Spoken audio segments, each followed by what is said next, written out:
In 1971, his love for America inspired the creation of the Hall of Presidents, a place to celebrate the optimism and goodwill he saw at the heart of the American story. Walt's vision was to honor the nation by honoring the American presidency.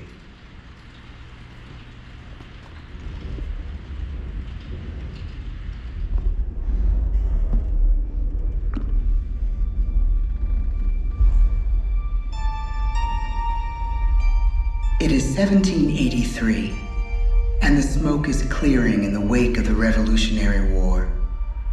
Over the course of 8 grinding years, General George Washington has led a force of shopkeepers, farmers, and Native American allies to victory over the greatest military power in the world. A new nation has been born, independent and free. The founders must form a national government. In 1787, through months of passionate debate, they create a written constitution. For the country's highest office, they imagine something new in the history of the world. A leader not born to power like a king or queen. A leader who has not seized power through conquest. A leader not separate from the people, but elected by the people. From among the people. We, the people. This is a new idea, an American idea, the idea of a president.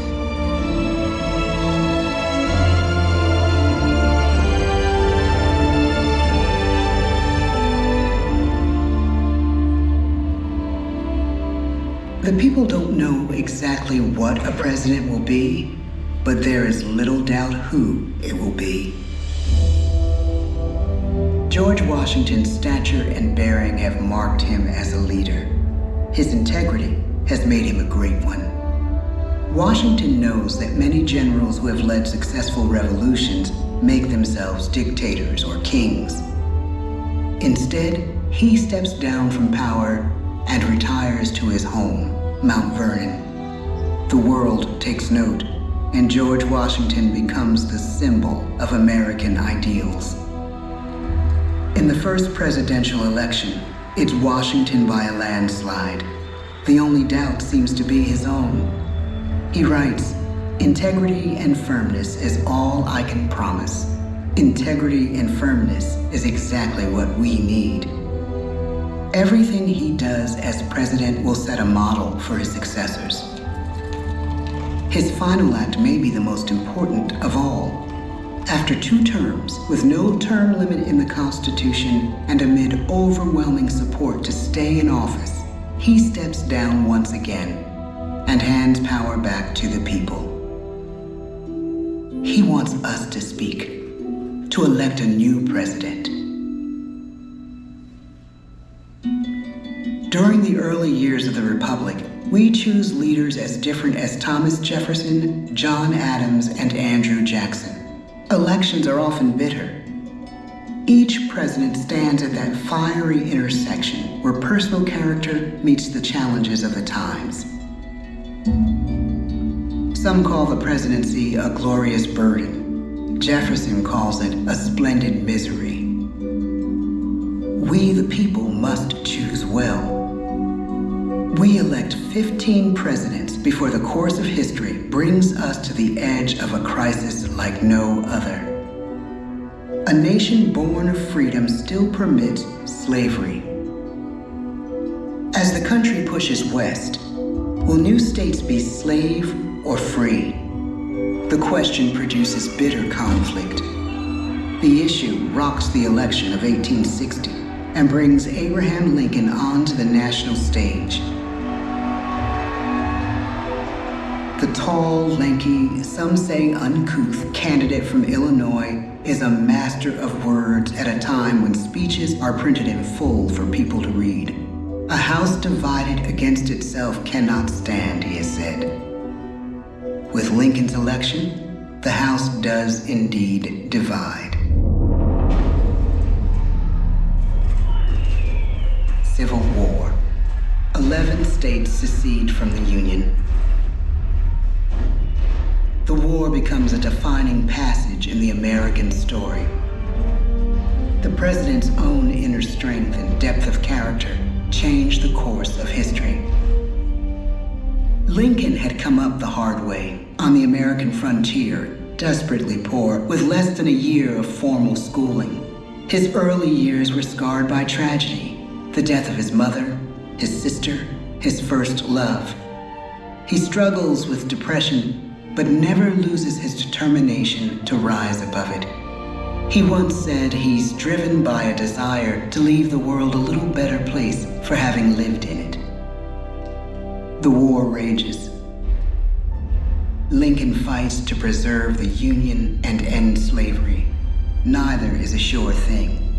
At Gettysburg, Pennsylvania, 6 months after one of the bloodiest battles of the war, the president dedicates a cemetery to the thousands of soldiers who died there, in words we can never forget.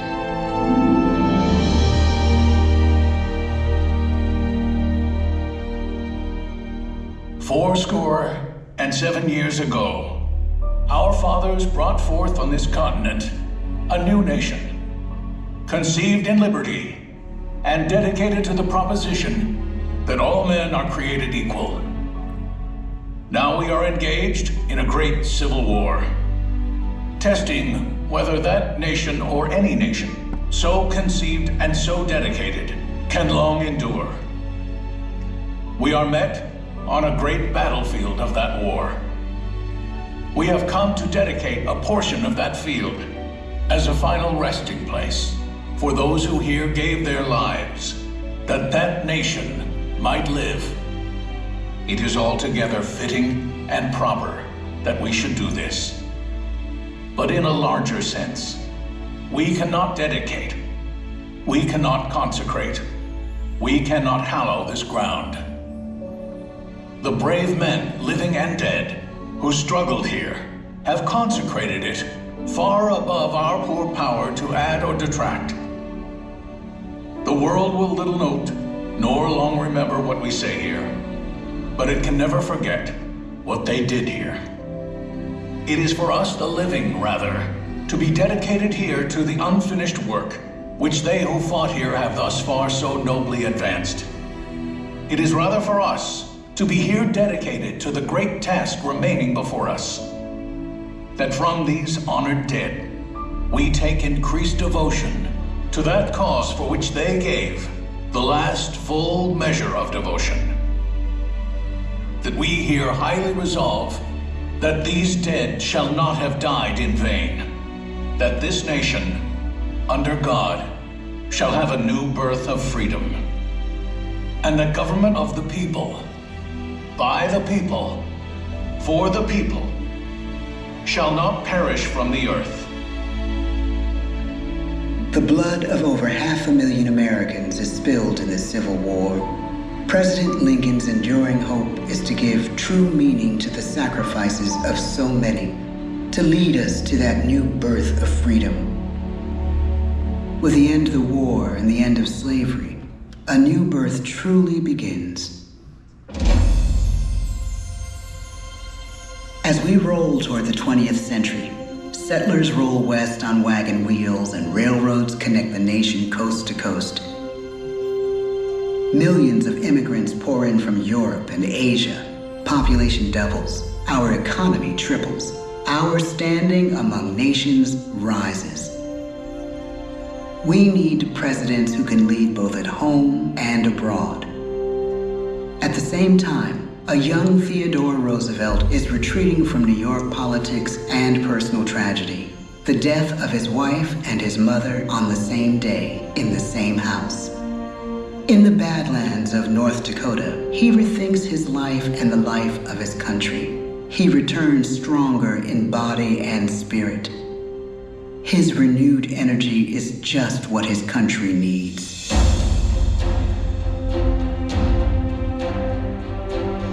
American industry is booming, but social tensions are rising. A progressive movement is bubbling up, pushing for change, and change is needed in the working and living conditions in cities. The gap widens between rich and poor. The demand for change grows stronger. Teddy Roosevelt is a knight on a crusade. He speaks with force and vitality in clear terms that make colorful headlines at a time when mass market newspapers have become the new media. To define his foreign policy, he borrows a phrase from an African proverb: speak softly and carry a big stick. But his greatest accomplishments are made at home. He breaks up giant monopolies, protects workers' rights, and calls for a square deal for all Americans, rich and poor, capitalist and wage earner. Fair play and a square deal for every man and every woman in the United States. He calls on America to be as great as the natural grandeur of its lands.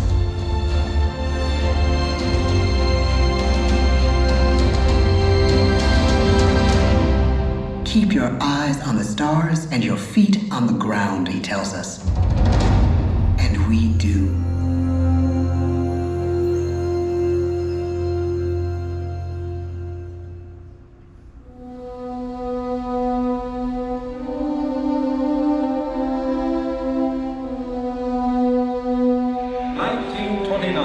The bottom fell out of the market. 12 million unemployed. The bread lines and the soup. The results of the 1932 election now appear. When we elect our 32nd president, it is the worst of times. The course of history and the course of one president's life again shape a turning point in our national destiny. Franklin D. Roosevelt, paralyzed by polio, knows how to restore the faith of a people paralyzed by the Great Depression. I believe in practical explanation and in practical policy. He has found the inner strength his countrymen now need. He speaks to us like a friend, a neighbor. His optimism is contagious, his voice perfect for the latest breakthrough medium, radio. He calls us to believe we have nothing to fear but fear itself. And we do believe. Tonight's attacks on England are perhaps the most widespread of the war. In the course of the day, But an even greater challenge dominates his final years in office: the Second World War.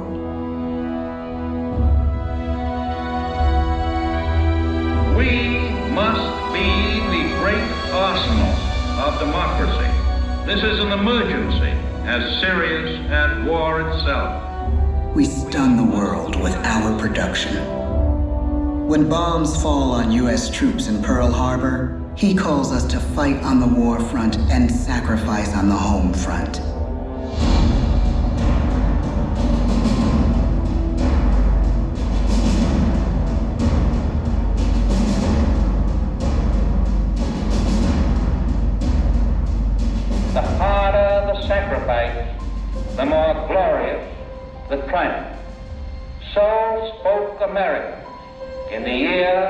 1776.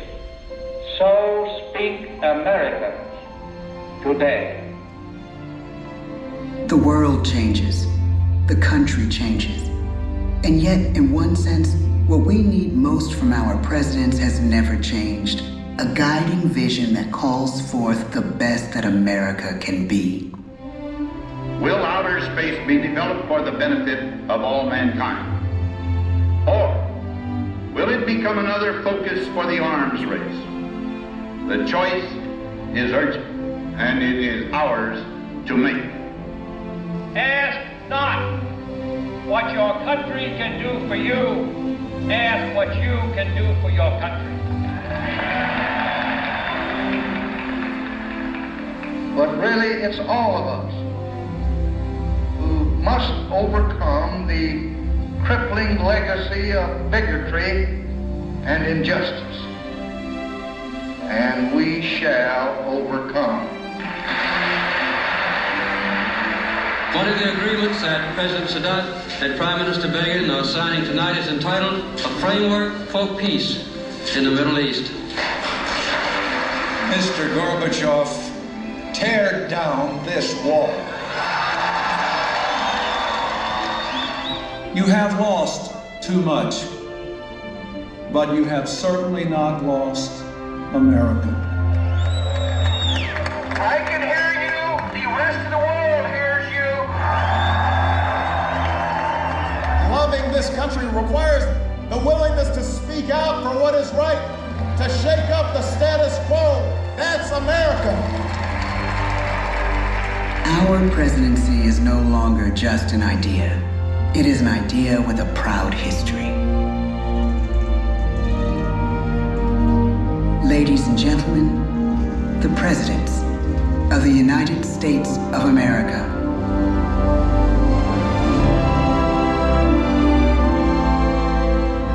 George Washington, John Adams, Thomas Jefferson, James Madison, James Monroe, John Quincy Adams, Andrew Jackson, Martin Van Buren, William Henry Harrison, John Tyler, all flash photography. Thank you. James K. Polk, Zachary Taylor, Millard Fillmore, Franklin Pierce, James Buchanan, Abraham Lincoln, Andrew Johnson, Ulysses S. Grant, Rutherford B. Hayes, James A. Garfield, Chester A. Arthur, Grover Cleveland, Benjamin Harrison, William McKinley, Theodore Roosevelt, William Howard Taft, Woodrow Wilson, Warren G. Harding, Calvin Coolidge, Herbert Hoover, Franklin D. Roosevelt, Harry S. Truman, Dwight D. Eisenhower, John F. Kennedy, Lyndon B. Johnson, Turn off all flash photography. Richard M. Nixon, Gerald R. Ford, Jimmy Carter, Ronald Reagan, George Bush, Bill Clinton, George W. Bush, Barack Obama. Donald Trump.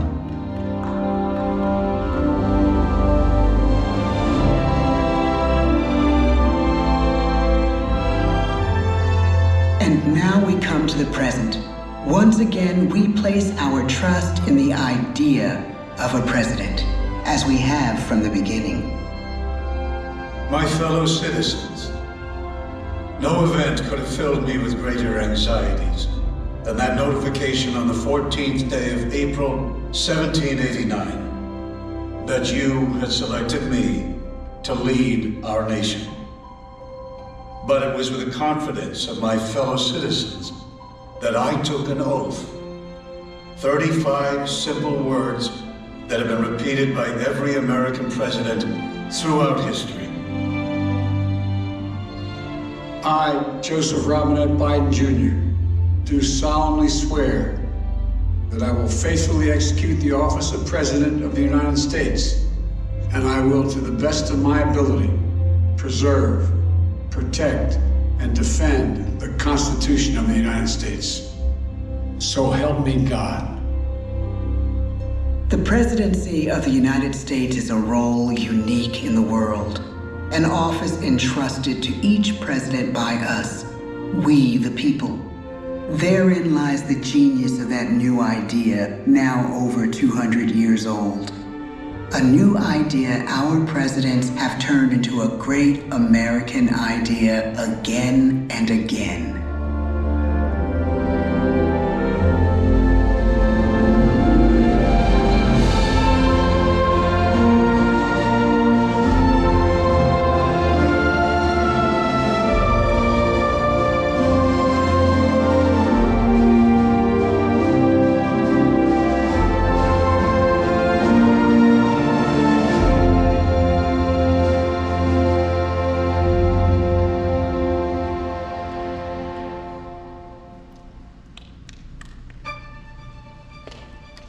This concludes our presentation. Please gather your belongings.